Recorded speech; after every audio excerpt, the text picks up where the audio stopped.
Hello, I'm Tom Holmes. And I'm Lauri Holmes.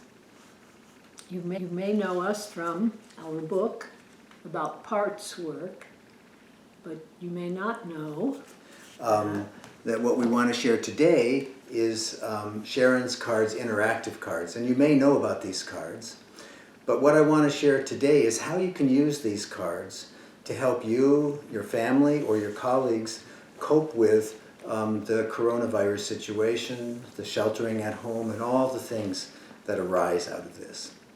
You may also be familiar with my parts that helped me in an earlier video where I had Grandpa Tom talking with his parts. But today they're just going to be observers while we work with the cards.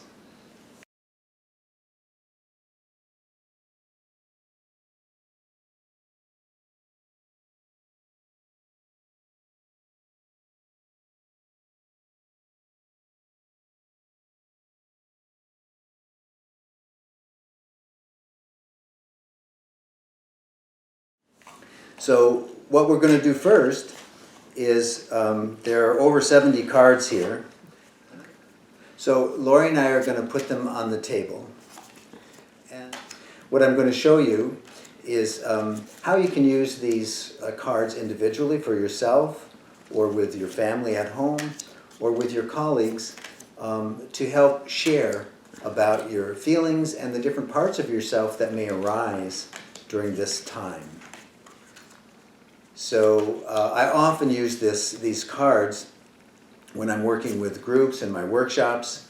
They're just a wonderful way to get people sharing, whether you're working with parts work or any kind of model where you want really people to share something important about themselves in a very focused and easy way. These cards are useful for that.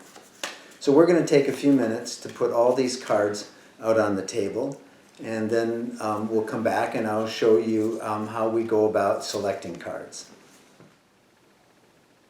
So now we have all of the cards spread out face up on the table, and I'm going to invite Lauri to do this exercise with me. Both of us have not done this yet, so this will be real live work with ourselves.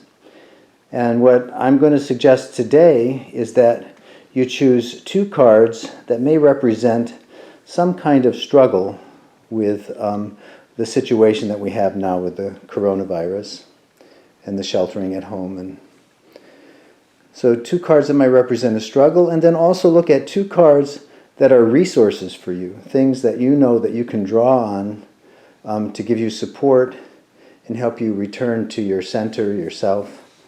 So take some time to choose the cards. There are a lot of cards here. You can see. If you have your cards at home, you could even stop the video and take some time to put them out. And if you don't know the cards at all, what this video will do is show you a good way to use them, and you may decide to get some. If you're working with a group of people and you're not together because of the social distancing, you might invite a time when you could all meet with Zoom, and in your own environments put out the cards and select 4 to 6 cards. So 2 that represent some kind of struggle, 2 that represent some kind of resource, and then an option of taking 2 other cards that may be representing struggle or anything else that's just important for you that's going on now that you might share. So we're just going to take a little bit of time now to go over the cards and to choose 4 to 6 cards. And then I'm going to ask her to set the ones that she chose in front of her face up. So you might have to clear some space and then put those cards face up in front of you.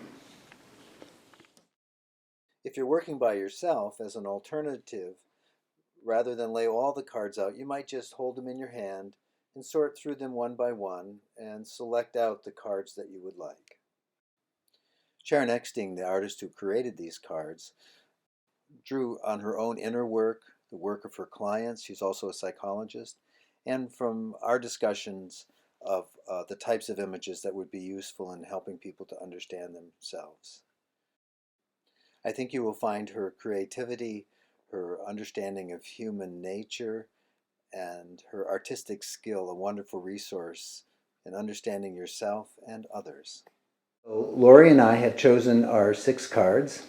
And now it's a really good idea after that, if you put them all together, the ones that you haven't chosen, keep the ones that you've chosen separate, and take all the cards that you haven't used and put them back together. This is especially important if you're working with more than one person, where the other person is looking at all the cards instead of listening to each what person. you're saying. So I'm going to stop the video now and give you an opportunity to reflect on the meaning of your own cards, and if you're with someone, which is ideal in this situation, is to share with them um, uh, the cards meant to you and why you chose them and how they reflect on the current situation with the COVID-19.